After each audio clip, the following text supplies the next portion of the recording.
Okay, Daniel Beatty here. I'm going to work on a 2009 Hyundai Sonata V6. Today I'm replacing the crankshaft positioning sensor, and it is Hyundai part number 39310 3C100. 39310 3C100.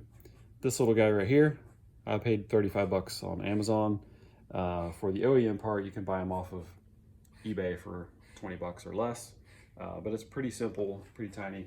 The first thing you have to do is take the battery out. My battery's already out of my car, but that is a single 12 millimeter bolt that bolts this bracket in, that holds the battery in. So you're going to remove that first with a 12 millimeter socket, and then I use a open end, the ratcheting open end, to do the two 10 millimeter bolts on either of the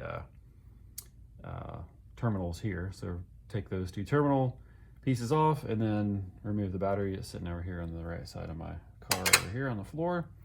And the only other big piece you have to remove is this air handler deal. And that is this piece. So you've got the this big kind of rubberized piece fits into this hole, and then these three holes line up with these three holes right here in front of the radiator. So it goes in like that. Those pieces, those three bolts right there, not really bolts, actually, they're little kind of body panels, like threaded body panels, and you sort of unscrew them a little bit to that point, and then you can squeeze and pull them out, or you can remove the two pieces altogether. Three of those there. So take the battery out, take this out, and then you should have access to the actual piece itself. Again, this is my old one. The new one's already in the car, but I'll try to get some light down there. And this is the bolt right here.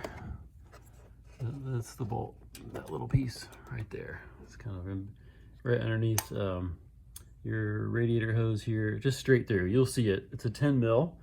I like the ratcheting little open ends because you don't need a ton of room. You can just get it on there and then move back and forth just a tiny bit. Gets it out of there. I just removed that bolt. This is the one right here. And then pull the unit out. And then with one squeeze, you take the cable off. I have the other one in my hand. I plug it directly in so I know exactly how it fits, and then slide it back in the car, put the 10 mil bolt back in. And then I'm going to reassemble everything else. So pretty straightforward.